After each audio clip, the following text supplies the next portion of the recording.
This video would be about different organizations in indefinite life extension field. Who is who, basically? Whom can you join and what can you do there? First of all, I want to say about Vitalism organization. It appeared recently, but the key people and most of its participants were already passionate in indefinite life extension field for many years.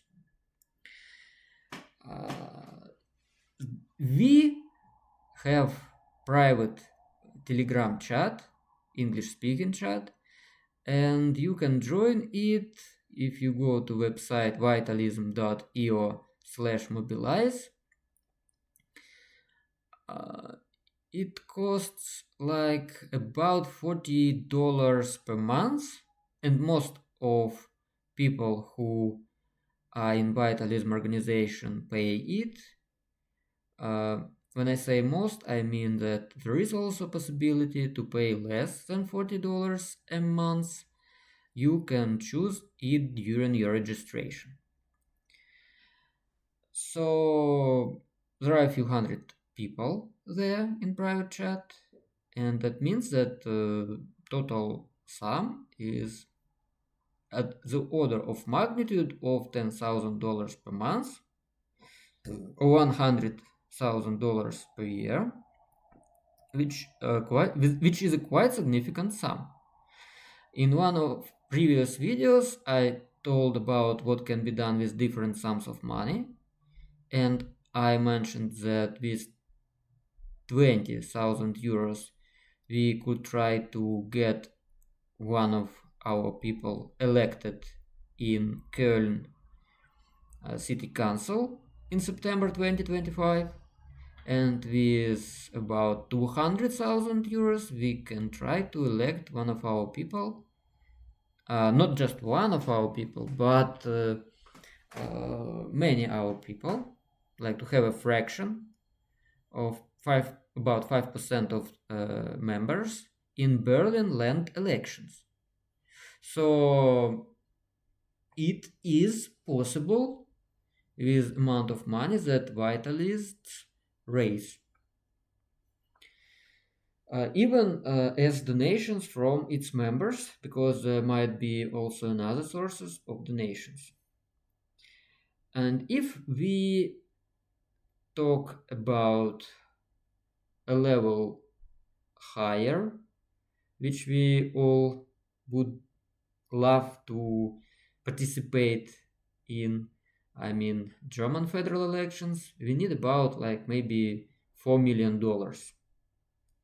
That is still like 1.5 orders of magnitude more than we have now.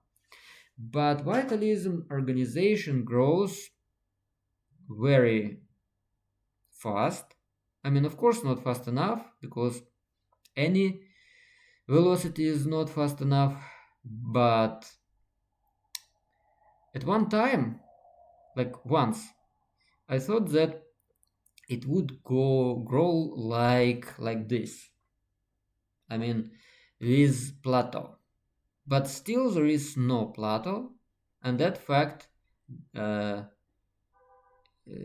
very glad about this fact. This is, in my opinion, one of the most prominent and the most prominent, basically, organization in indefinite life extension promotion. It's very good that Vitalism concentrates on media and politics. I mean, this is not the only point of its concentration, of course, because a lot of people there are deeply interested in business and startups, and there is a closely related LBF, Longevity Biotech Foundation, that unites hundreds of people who are willing to make their startups in longevity field, and this LBF helps them to find professionals in this field. I mean, to make connections with professionals, to make connections with each other. That's very important activity. I'm glad that LBF exists. But vitalism is, at least in my opinion and view, concentrates really much on politics and media. So basically, one of Vitalist's main ideas is try to make a longevity state. It might be a city or a small town, or maybe some land or part or region of state of the country, or maybe a small country. And when we choose such a country, or maybe there would be, like, for example, two such longevity states, one in USA and one in Europe, uh, many of vitalists would go to that state or states or cities or towns and live there, preferably within a comfortable distance with each other.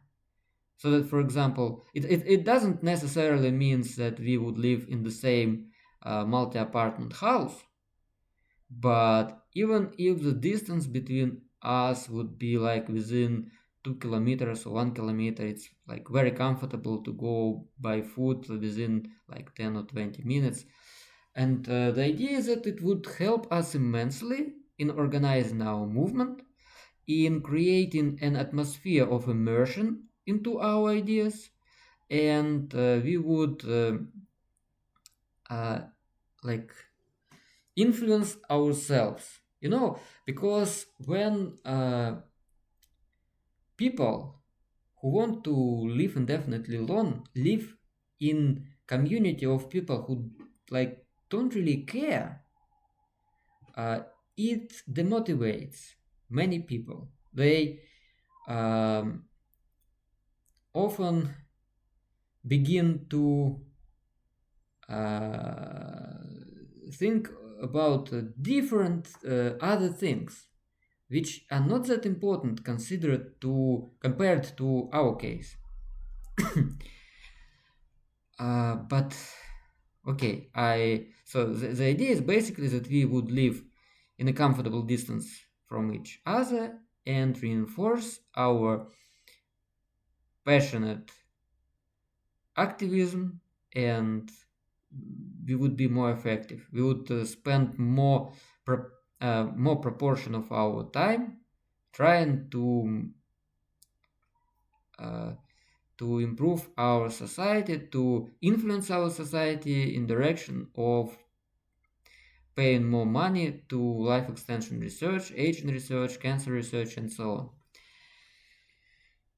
Another example is that, for example, I know that it's difficult for a person, at least for many people, it's difficult to go, for example, and stay with a list of paper, large list of paper, where would be written something like, we should defeat aging as ASAP, let us, like, for example, there should be a project with $40 billion a year to defeat aging ASAP, and it's psychologically difficult for a person to go with this large list of paper, I mean A0 or A1 list of paper, and stay there near, for example, Berlin Parliament and so on.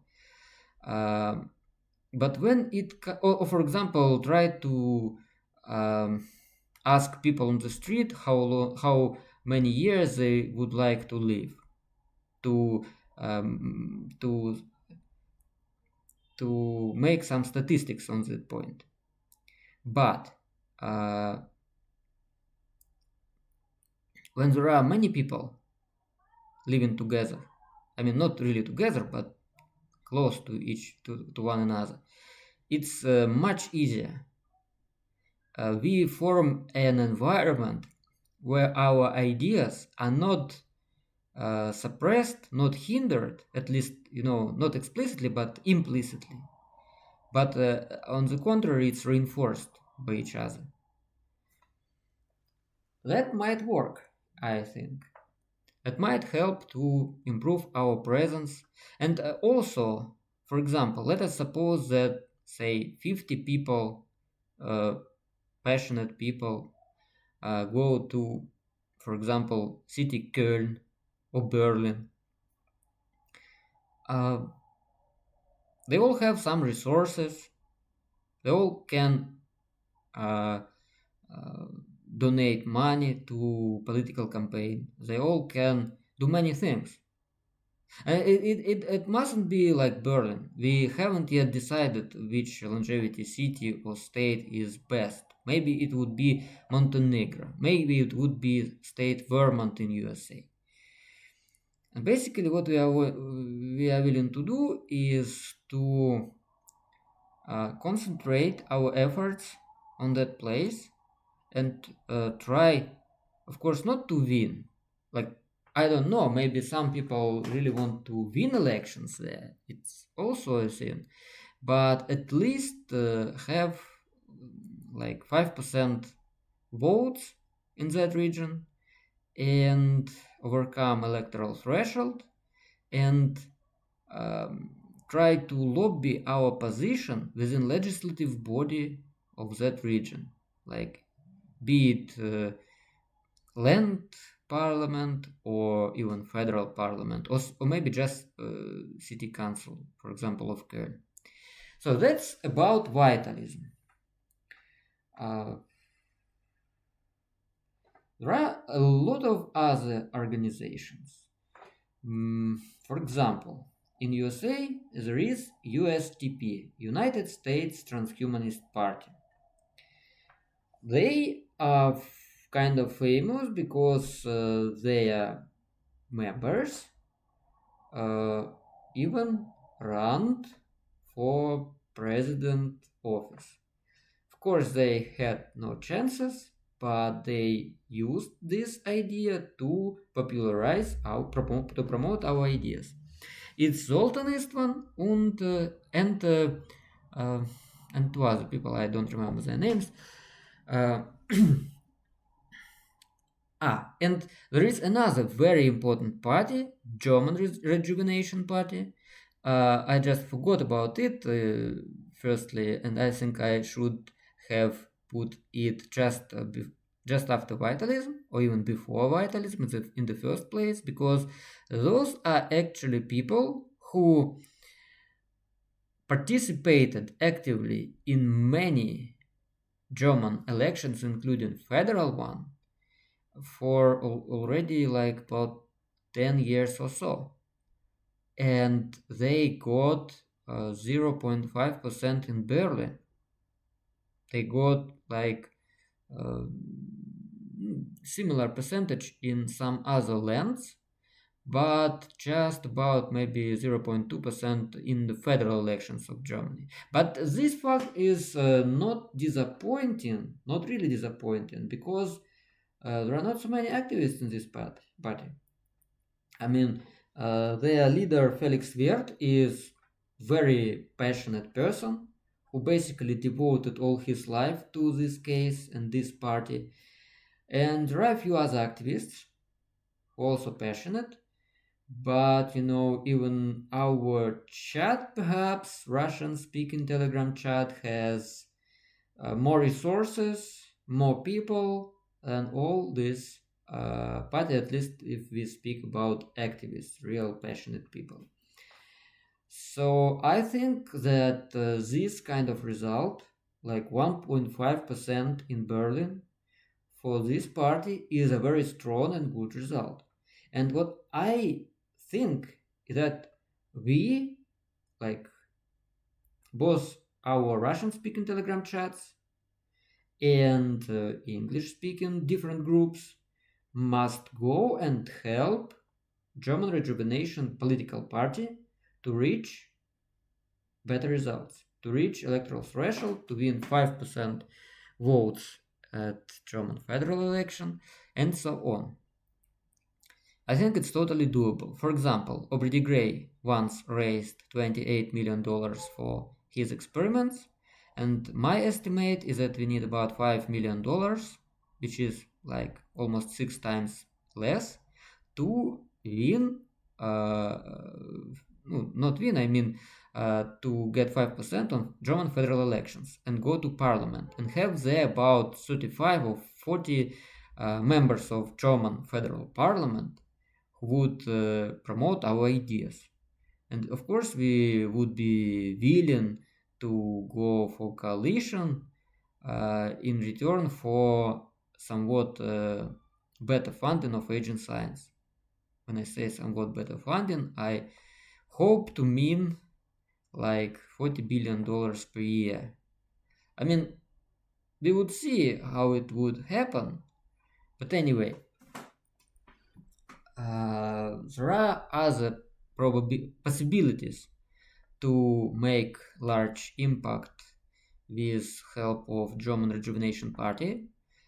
Even if you participate in federal elections in Germany and don't get 5% of votes, you still might get a lot of funding from state if you have 0.5% of votes. Or you can alternatively have 1% of votes in one of land elections, and it also would open possibility to get funding from state. The funding from state is something that I explained in one of previous videos, but basically it means that state gives you €1 per each vote that you get, and that occurs every year for 4 or 5 years after elections. But also state does not give you more than you can raise yourself. So basically it means that state just doubles all donations that you raised up to a certain limit, and that limit is defined as number of votes that you got. So state might actually help us to promote our ideas if we overcome a certain threshold. And of course, not just Germany can be considered as a potential longevity state. For example, our positions are quite strong in Sweden and in some other places. But in Germany, we actually have a political party that has already a long history of participation and not that bad results in elections.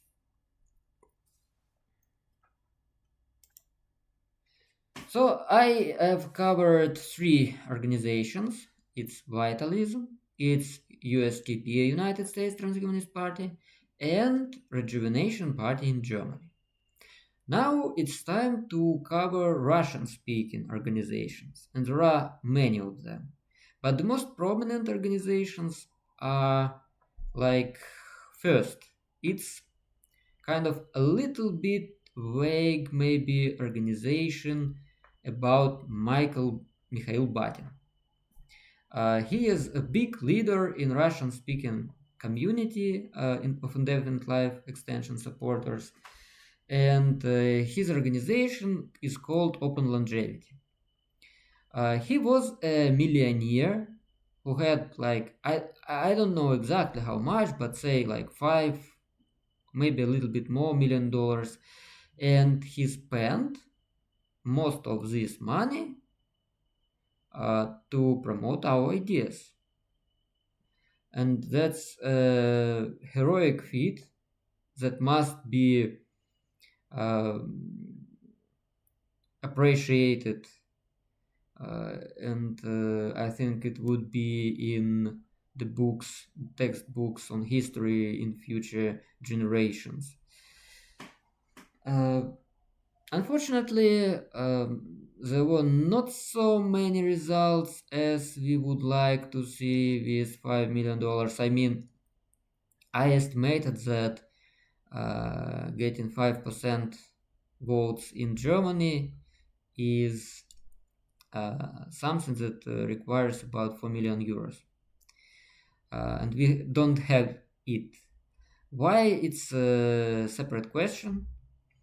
Of course, there was a problem that Mikhail Batin is not a German person, not English person. I mean, that was all in Russia, and the concentration of Mikhail Batin was on also in science, and he is uh, funded conferences trying to bring Asian researchers closer to each other to make some maybe Asian theories and Asian experiments and bold experiments with tissue engineering and so on. So he basically spent quite a lot of money on science, and that's where I am kind of skeptical. But I say that in 2024, in year 2024, and that all was 15 years maybe before today, and maybe it was not that evident in that time that it's not the most effective spending of money. I mean, consider that NIH budget is about $45 billion, $45,000 million every year. And big pharma R&D spending is like about $200 billion a year. So those and even if we take just division of aging biology of National Institute on Aging in USA, its budget is about $300 million every year. And on that scale, like $5 million or even $50 million are not that much. And that's very important thing to consider because we often have this kind of question. If I have a lot of money, no, for example, there is some businessman who has like many millions of dollars and thinks what is effective way to spend some amount of that money. And usually we don't say that science is the most effective way. Like, of course, in our communities, there are some people who think that science is the most effective way to spend money. And usually such people have their own theories of how aging can be defeated. But for some reasons, usually they also say that, considerable parts of their theories are secret because they don't want um, to publish their results fully, to say the results fully. They want to say it only to investors who would give them a lot of money and so on. I mean, it's very hard sometimes to distinguish honest person who really spent a lot of his time to make some progress and now wants to find some investor and so on and try to make next Google and so on, from person who just maybe uh, unsuccessful scientist who for some reason thinks that he is much more clever than other people, but that reason is basically not very well founded, not very well justified, and thus he just tries to look a little bit secret, and that there is some secret hidden knowledge that he possesses, but basically he doesn't possess it, or he does possess something, but it's not of that great importance as he thinks. So most of us, I would say, in Russian speaking, at least in open longevity, think that the best way to spend money is not really science. But I mean, of course, when Aubrey de Grey tries to raise money for his experiments on combinatorial therapy of aging and maybe on some other ideas, we would wholeheartedly support his endeavors because Aubrey de Grey is renowned aging researcher and he is very passionate and has a long history of uh, pondering on this topic. And I personally think that if a person is passionate and wants to defeat aging for so many years and he is kind of good scientist, it might well be that he has some ideas who didn't come to mind to many other researchers working in this field. I mean, I would easily believe that Aubrey de Grey might be like 20x more productive, and his ideas might be 20x better than ideas of average NIA researcher working in division of biology research, who is not as passionate and just, tries to make good articles to publish them, but doesn't want really, like, hasn't really a lot of passion in trying to defeat aging. Like, it might be. So maybe like 1 million that goes to Aubrey de Grey, 1 million of dollars, and he would spend it on some groundbreaking research is better than like $20 million going to division of aging biology of NIA. I don't know. And like I mean, maybe $20 million going to division of aging biology of NIA is better, but $20 million going to NIH in general is worse than $1 million going to Aubrey de Grey. I would say that it's definitely worse. I mean, because when I looked through NIH budget, through NIH grants, I saw one pattern. From $45 billion going to NIH funds, about maybe $35 billion go to research that is by no means groundbreaking. It's just, trying to understand how longer would live a person who, for example, doesn't smoke in comparison with a person who smokes. Something like that. I mean, obviously, you don't need to smoke. That's all and everything that you need to know. It's not that important to know whether you would live like 7.7 years longer or 7.2 years longer and so on. Just eat healthy, uh, be in a good physical form, sleep, and so on. There is a lot of information and scientific articles devoted to healthy habits and healthy lifestyle. You can't, put more billions into that field and improve people lifestyle even better. And like, healthy lifestyle gives you like maybe plus 7 years of life.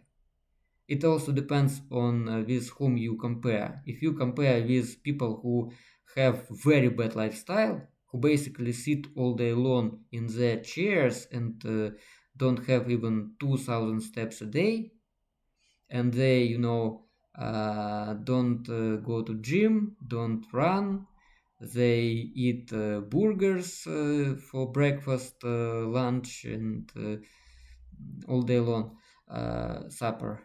Uh, of course, uh, they would live not so long, and you might have even 15 years difference, 20 years difference, and so on. But if you compare a person who has relatively decently healthy lifestyle, so that person would not smoke, would not overdrink, would generally try to follow basic healthy eating recommendations.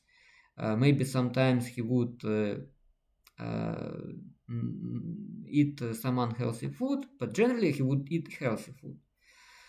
Maybe sometimes he would not go 10,000 steps a day just because he had a lot of work or something. Maybe sometimes he would not sleep enough, but it would be only irregularly and rarely.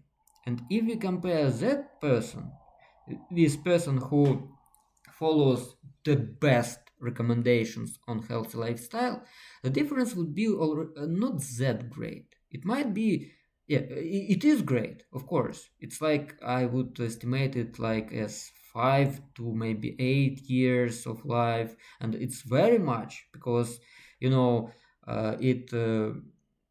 improves your chances to live to a life extension velocity by like 10 to 20% or something like that, depending on your age and your estimation of where LEF can be achieved. And here I can also mention another organization in Russia. It is nestarenie.ru. Its author and like leader is Dmitry Veremenko, who, with support of some other people, has collected a lot of scientific evidence on different recommendations about healthy lifestyle and healthy eating, physical exercises, and so on, and also on diagnostics. What can be measured?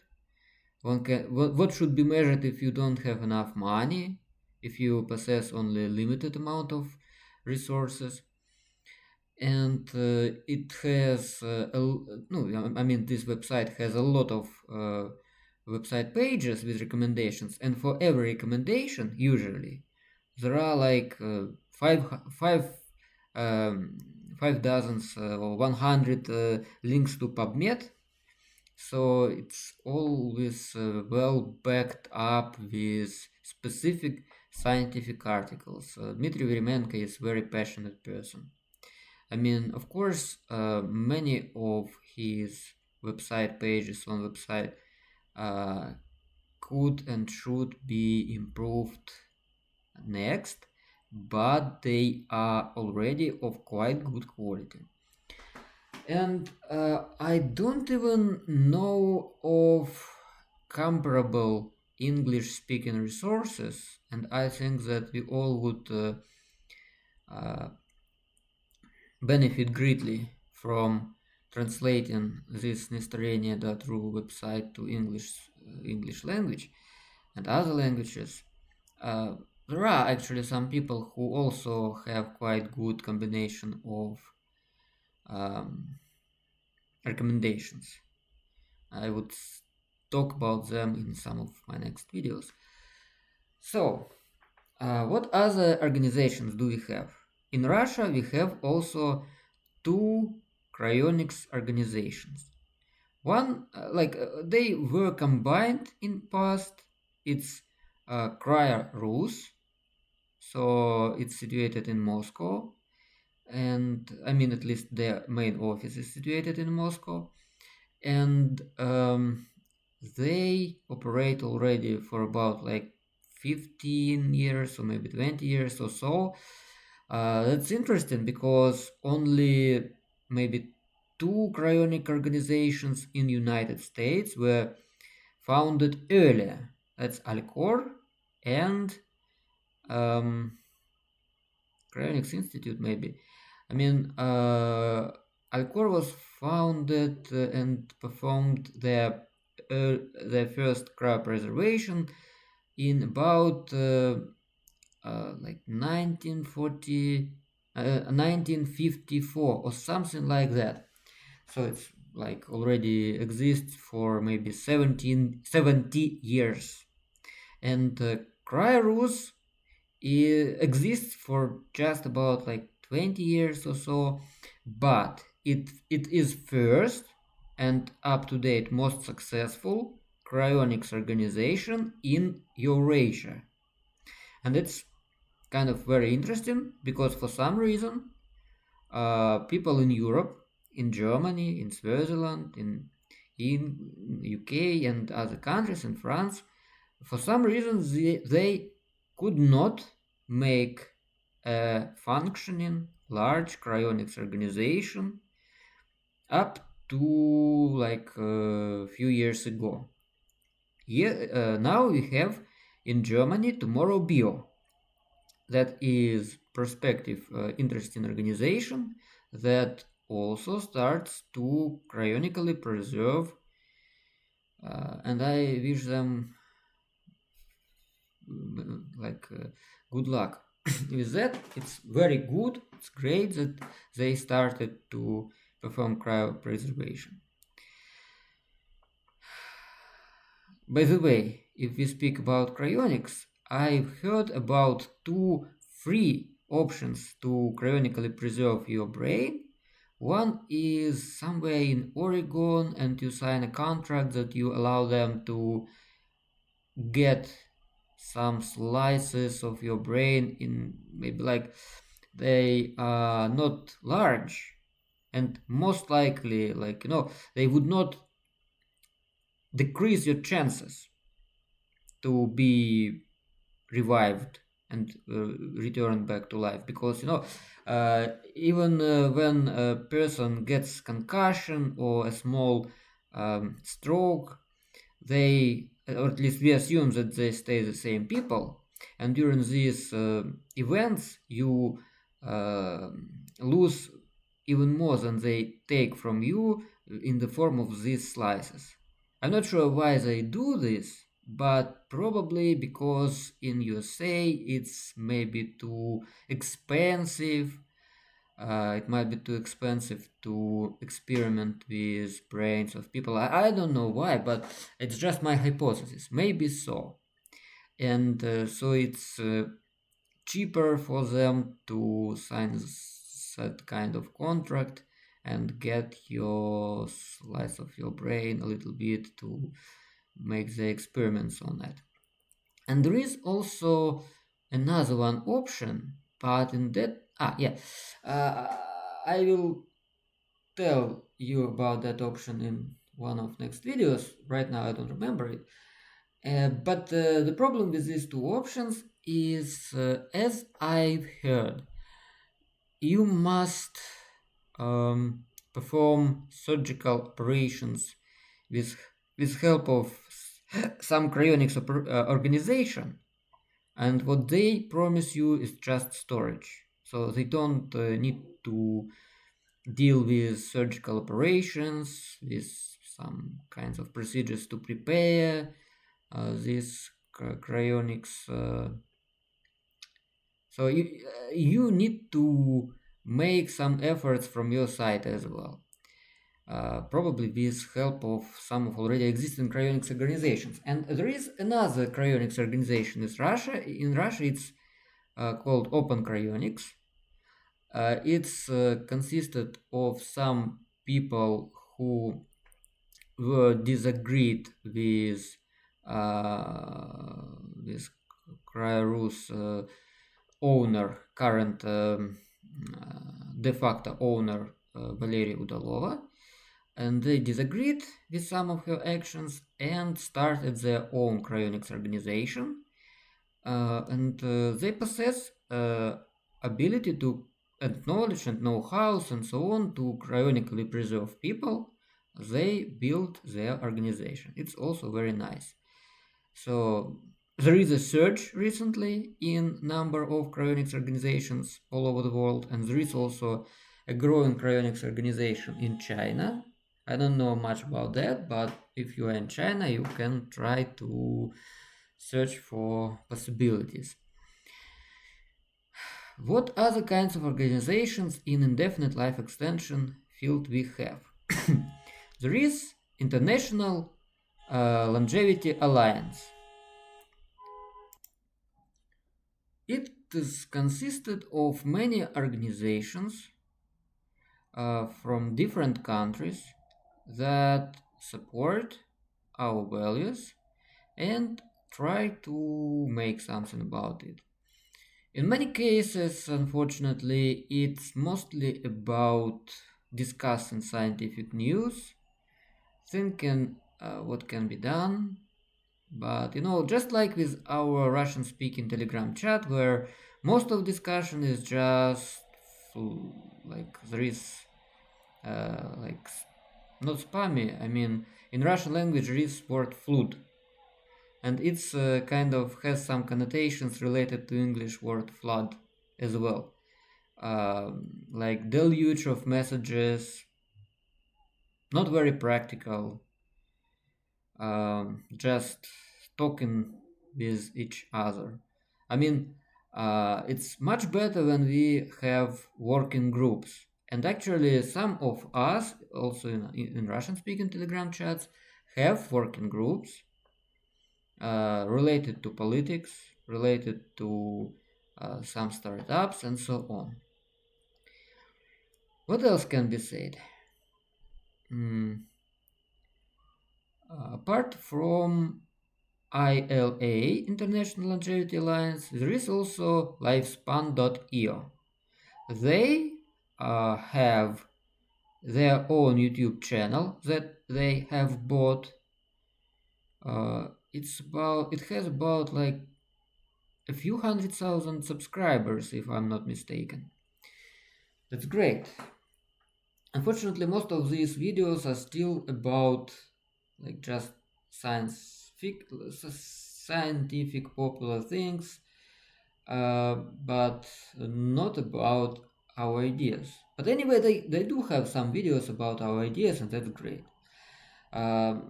They were the people who organized the most popular videos on YouTube on our topic, the videos with Kurzgesagt and CGP Grey.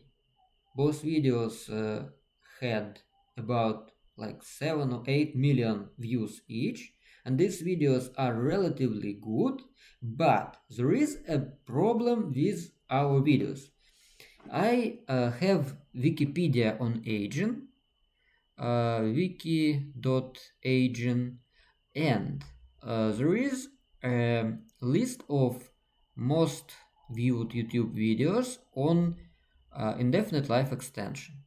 And there are a lot of videos with millions of views, with many hundred thousands of views, and together they, like combined, they have probably around 100 million views. That's great. But they all have one important disadvantage. They don't have, usually, in most cases, any trace of call to action. And that's very sad. Like, it would be much better, even if just basic call to action would be adjoined there at the end and at the beginning. Like, even just go to some Telegram channel, go to some Discord group, to Twitter maybe even, yeah, just in some place where we indefinite life extension supporters uh, sit and write and discuss everything and try to think what can be done, or even better, if we have, for example, um, life extension party in Germany, German Rejuvenation Party. This video should say that such party exists and you can join it in this way, and here is how you can donate to them, and here is their Discord and chat and so on. So even these basic options of call to action are lacking there. Another option for call to action is open letter of scientists in support of launching a big international project with budget of about $40 billion per year to defeat aging and age-related diseases ASAP. I think that if such an open letter existed at the moment of video publication, and if this video called to sign that open letter, we would have had about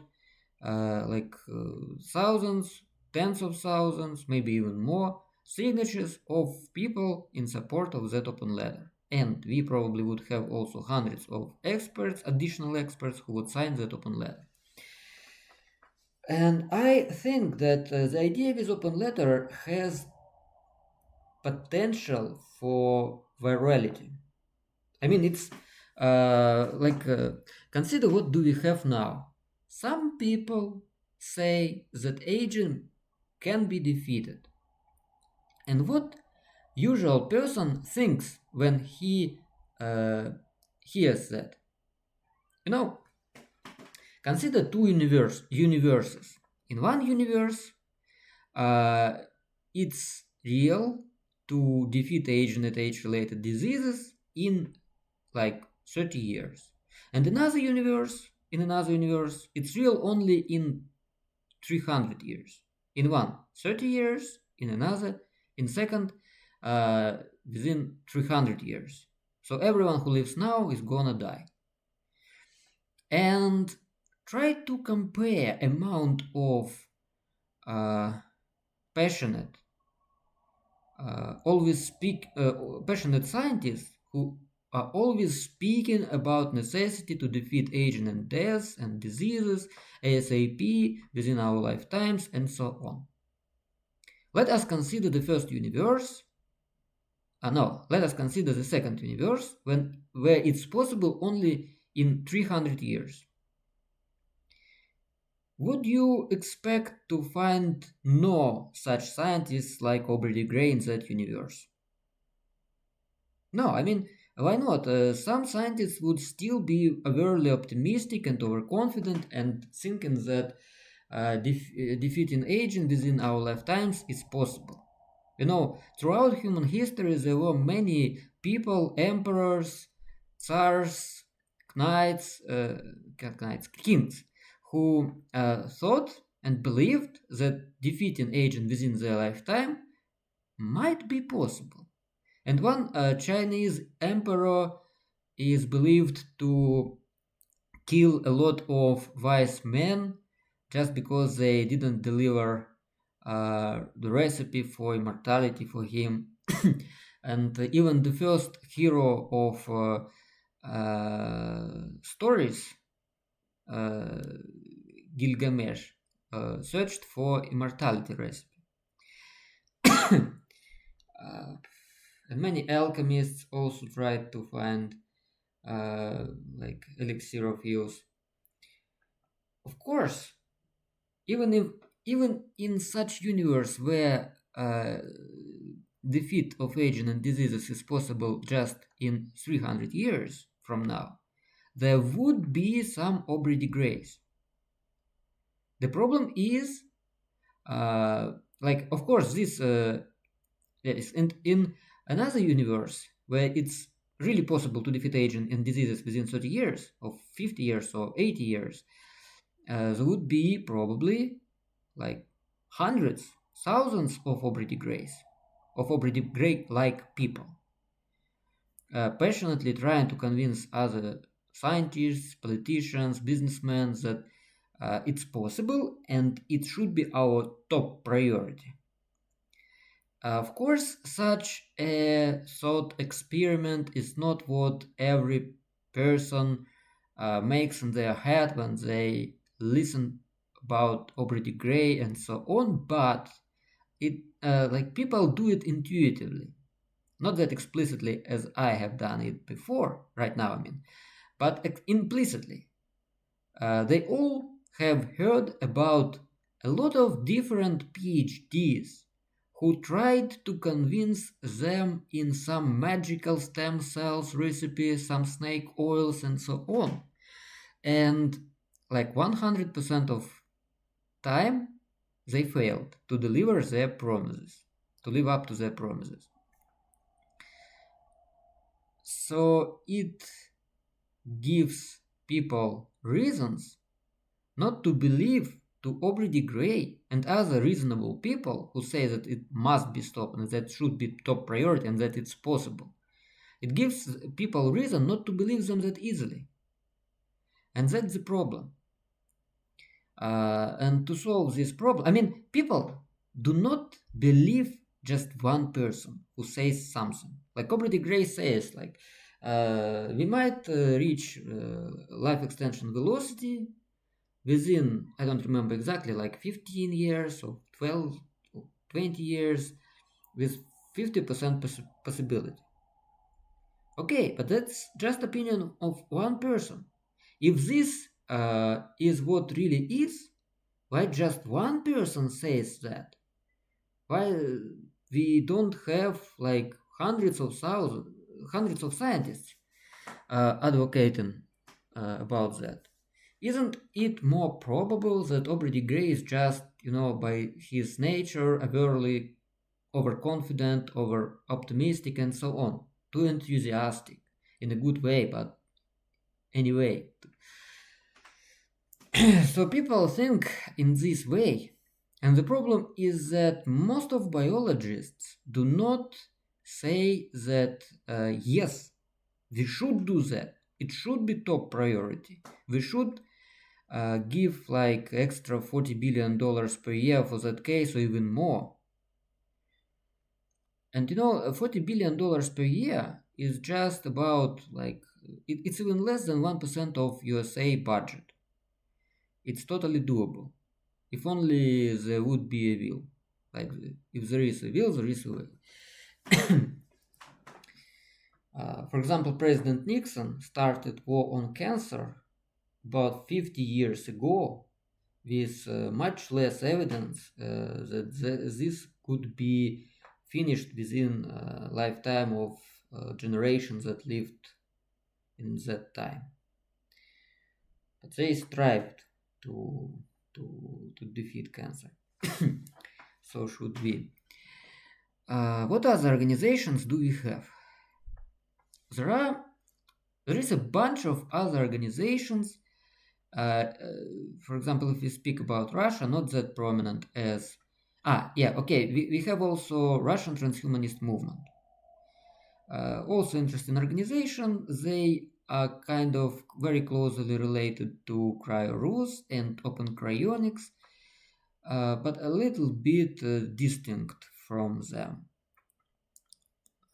There are also some, local organizations. There is a strong Tumeno-Tomsk organization with Mikhail Meltzer. There is some organization in Belarus with Alexander Griboyedov, and he also possesses all, at least as I heard, all necessary skills to make cryonics, cryopreservations, which is also very rare to a certain extent in our movement, but still he has these abilities, which is very great. Of course, there are many small local organizations in different cities, in different countries, and they usually know each other very well and like not fully in contact with, for example, us as Russian transhumanists. As if we speak about Telegram chats, there are two attempts to organize people in English-speaking space. Of course, there is Vitalism private chat in Telegram, but if we speak about free Telegram chats, there is Ageless 2035 in Telegram, and there is also